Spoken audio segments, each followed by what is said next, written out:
गरुड़ पुराण सहित कई धार्मिक ग्रंथों में उल्लेख है कि यदि पंचक में किसी की मृत्यु हो जाए तो उसके साथ उसी कुल खानदान में 5 अन्य लोगों की मौत भी हो जाती है। क्या यह सच है? दरअसल पंचक 5 प्रकार के होते हैं: रोग पंचक, राज पंचक, अग्नि पंचक, मृत्यु पंचक और चोर पंचक। जैसा कि नाम से यह स्पष्ट होता है कि किस पंचक में क्या होगा, इसमें मृत्यु पंचक ही मृत्यु से संबंधित होता है। आचार्यों के अनुसार धनिष्ठा से रेवती पर्यंत इन 5 नक्षत्रों की क्रमशः 5 श्रेणियां हैं: ग्राम पंचक, कुल पंचक, रथ्या पंचक, गृह पंचक एवं ग्राम बाह्य पंचक। ऐसी मान्यता है कि यदि धनिष्ठा में जन्म मरण हो तो उस गांव नगर में 5 और जन्म मरण होता है। शतभिषा में हो तो उसी कुल में, पूर्वा में हो तो उसी मोहल्ले टोले में, उत्तरा में हो तो उसी घर में और रेवती में हो तो दूसरे गांव नगर में 5 बच्चों का जन्म एवं 5 लोगों की मृत्यु संभव है।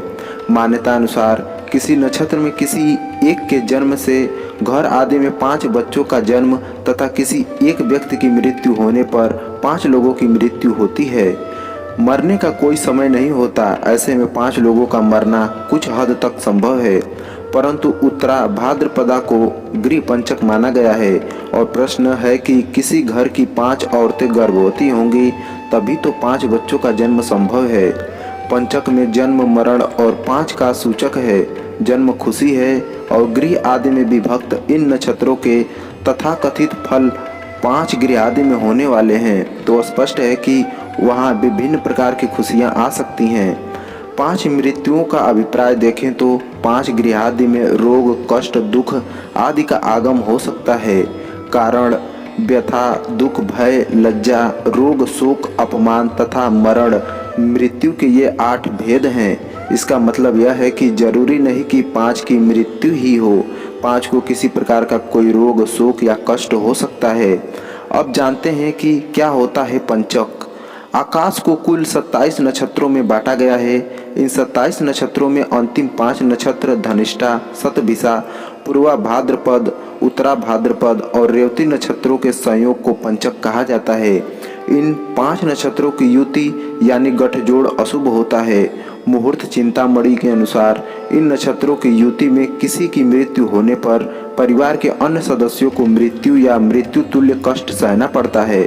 ज्योतिष के अंतर्गत कुंभ और मीन राशि के चंद्रमा के नक्षत्रों अर्थात धनिष्ठा के उत्तरार्ध शतभिषा, पूर्वा भाद्रपदा, उत्तरा भाद्रपदा तथा रेवती, इन 5 नक्षत्रों के समूह को पंचक कहते हैं। धनिष्ठा के स्वामी मंगल, शतभिषा के स्वामी राहु, पूर्वा भाद्रपद के बृहस्पति, उत्तरा भाद्रपद के शनि और रेवती के स्वामी बुध आदि से बनता है पंचक। शनिवार से शुरू हुआ पंचक सबसे ज्यादा घातक होता है। इसे मृत्यु पंचक कहा जाता है। पंचक का उपाय। पंचक में मरने वाले व्यक्ति की शांति के लिए गरुड़ पुराण में उपाय भी सुझाए गए हैं। गरुड़ पुराण के अनुसार पंचक में शव का अंतिम संस्कार करने से पहले किसी योग्य विद्वान पंडित की सलाह अवश्य लेनी चाहिए। यदि विधि अनुसार यह कार्य किया जाए तो संकट टल जाता है। दरअसल पंडित के कहे अनुसार शव के साथ आटे, बेसन या कुश से बने 5 पुतले अर्थी पर रखकर इन 5 का भी शव की तरह पूर्ण विधि विधान से अंतिम संस्कार किया जाता है। ऐसा करने से पंचक दोष समाप्त हो जाता है।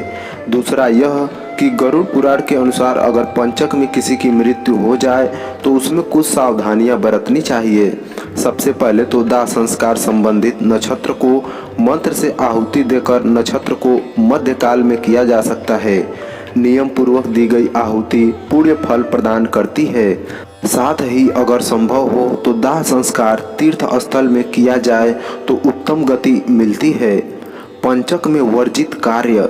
पंचक में तिनकों और काष्ठों के संग्रह से अग्नि भय, चोर भय, रोग भय, राज भय एवं धन हानि संभव है।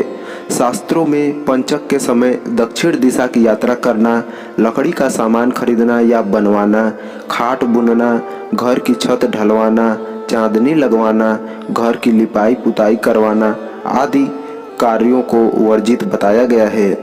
उक्त कार्य करने से धन हानि और घर में क्लेश होता है या किसी भी प्रकार का संकट उत्पन्न हो सकता है।